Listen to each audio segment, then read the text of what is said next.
আজ করলাম আমার পছন্দের রান্না। এখানে আমি এই লম্বা লম্বা করে আলু কেটে নিয়েছি, আর এই যে লম্বা লম্বা করে ভেন্ডি কেটে নিয়েছি, আর কিছুটা চিংড়ি মাছ নুন হলুদ মাখিয়ে নিয়েছি। এবার কড়াইয়ে তেল বসিয়ে দিলাম। তেলটা গরম হয়ে গেলে আগে আমি আলুটা ভেজে নেব।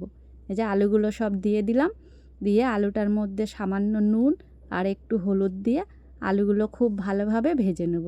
আলুগুলো পুরো লাল লাল করে ভেজে নেব।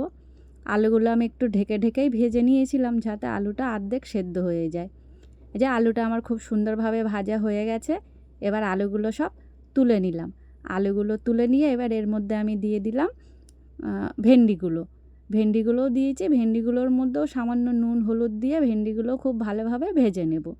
ভেন্ডিগুলো খুব লাল লাল করে ভাজবো না, একটু হালকা হালকা করেই ভাজবো। এই যে ভেন্ডিগুলো আমার হালকা ভাজা হয়ে গেছে। এবার ভেন্ডিগুলো সব তুলে নেব। ভেন্ডিগুলো তুলে নিয়েছি। এবার কড়াইয়ে একটু তেল দিয়ে তার মধ্যে চিংড়ি মাছগুলো দিয়ে দিলাম। চিংড়ি মাছটা এবার আমি ভেজে নেব।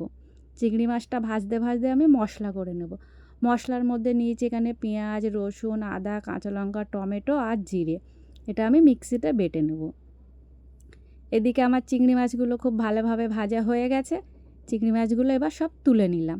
এবার কড়াইয়ে আর একটু তেল দিলাম। তেলে ফোড়নে দিলাম একটা শুকনো লঙ্কা, কালো জিরে আর সাদা জিরে। এবার ফোড়নটা খুব ভালোভাবে ভেজে নেব। ফোড়নটা ভালো করে ভাজা ভাজা হয়ে গেলে এখানে আমি কেটে রাখা পেঁয়াজ কুচানোটা দিয়ে দিলাম। পেঁয়াজটা আমি খুব ভালোভাবে ভেজে নেব। এই যে পেঁয়াজটা আমার খুব ভালোভাবে ভাজা হয়ে গেছে। এবার এর মধ্যে দেব বেটে রাখা মশলাটা।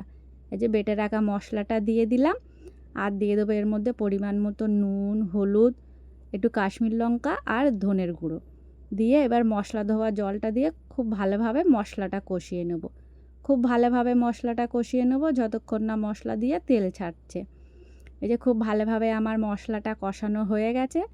মশলাটা ভালোভাবে কষিয়ে নিয়েছি। এবার এর মধ্যে দিয়ে দেবো ভেজে রাখা আলু ভেন্ডি আর চিংড়ি মাছটা। এবার দিয়ে মশলাটার সাথে আমি আরও 2-3 মিনিট ধরে খুব ভালোভাবে কষিয়ে নেব। খুব ভালোভাবে কষানো হয়ে গেলে এর মধ্যে আমি দিয়ে দেবো ঝোলের জল। পরিমাণ মতন দিয়ে দিলাম আমি এখানে ঝোলের জল।